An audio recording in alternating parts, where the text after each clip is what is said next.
बिस्मिल्लाहिर्रहमानिर्रहीम। पपीते का बाग है जी। अज 6 जनवरी 2025 है। 24 हुणी मुक गए। गल जिहड़ी मैं दसनी है,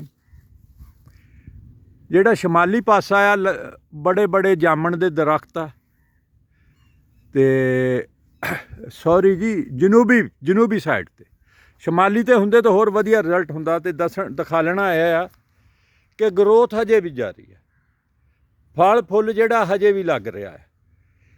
पपीते के जिहड़े बाग आ इन्हां दे साइडां ते चाहे दरख्त लाओ, चाहे आ झिंझण वगैरह ला के छौरा करो, पापूलर ला दो, घने दरख्त लाओ, तो ये फिर ना सख्त सर्दी दे विच भी जारी रहिंदी है इहदी नशो नवा।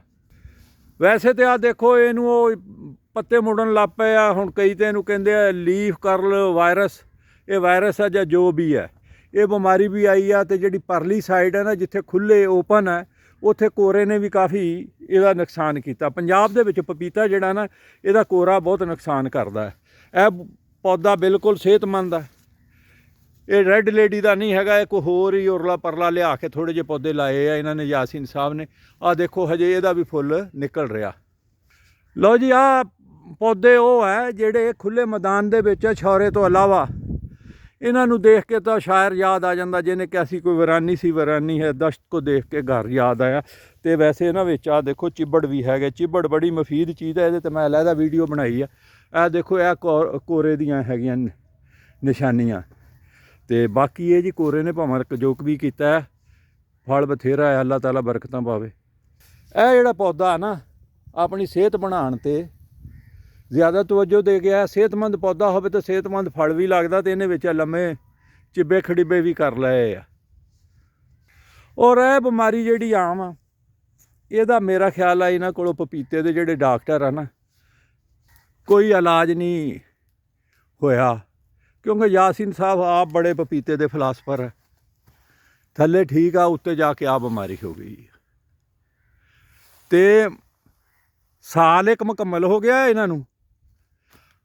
3 साल की कहते फसल आ। इंशाअल्लाह अगले साल जिहड़ा ना, ਇਹਦਾ जो लुबे लुबाव आ कढ़ के दोस्त अहबाब नूं दस देंगे।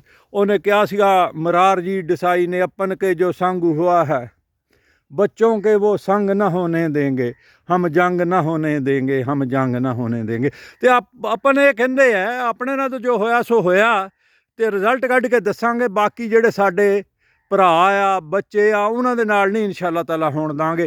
जे तो इहदा फायदा होया दसांगे, ना होया तो तां भी दसांगे।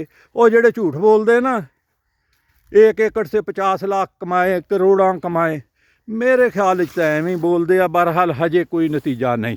हसते रहो तो वसते रहो, शाद रहो तो आबाद रहो। अल्लाह ताला आसानियाँ अता फरमाए और आसानियाँ वंडण दा शरफ अता फरमाए। पाकिस्तान जिंदाबाद।